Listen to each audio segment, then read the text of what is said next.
Hello दोस्तों, आज मुद्दे की बात यह है कि सरकार हमारे देश में किसी भी पार्टी की हो, लेकिन वो जनता की सुविधाओं के बारे में नहीं सोच रही है।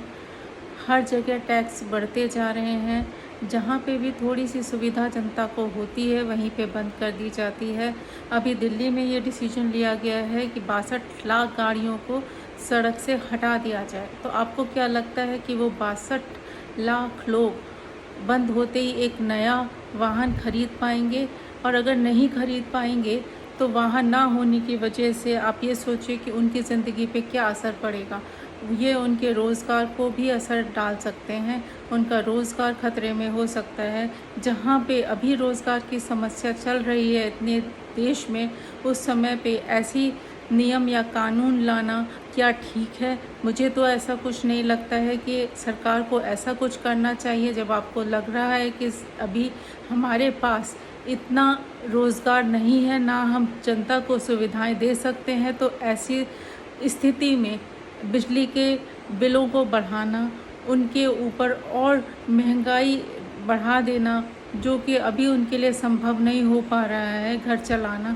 ऐसे में आगे आगे स्थिति आप सोच सकते हैं कि उनके रोज़ आना की जो ज़रूरतें हैं उनको पूरा करना भी कितना मुश्किल हो जाएगा। उनके लिए जो अभी अपने राशन पानी पे इतनी कटौती कर रहे हैं, तो अगर ये सब चीज़ें हो रही हैं तो क्या उनके लिए रोज़ाना की ज़िंदगी एक नॉर्मल जीना आसान होगा?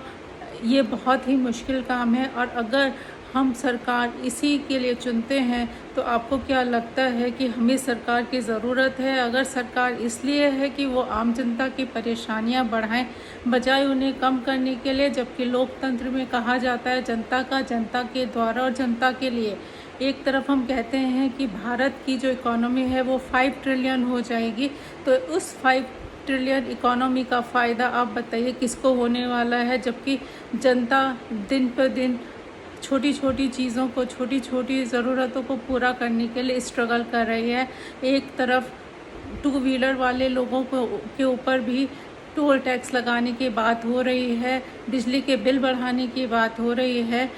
ऐसे में ईवी खरीदना और एक नया वाहन खरीदना कितना मुश्किल काम है। बच्चों की एजुकेशन ऑलरेडी इतनी महंगी हो चुकी है, तो आम जनता को किस तरफ से ये सरकार, कोई भी सरकार कितनी सुविधा दे रही है, ये सोचना मुलाजिम है और हर किसी को सोचना भी चाहिए। सिर्फ चुनाव के दौरान वादे करके और फिर आके बिल्कुल उल्टी नीतियां लाना क्या सही है?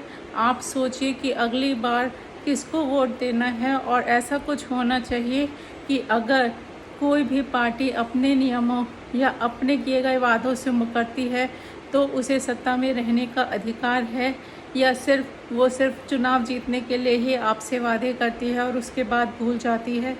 Thank you.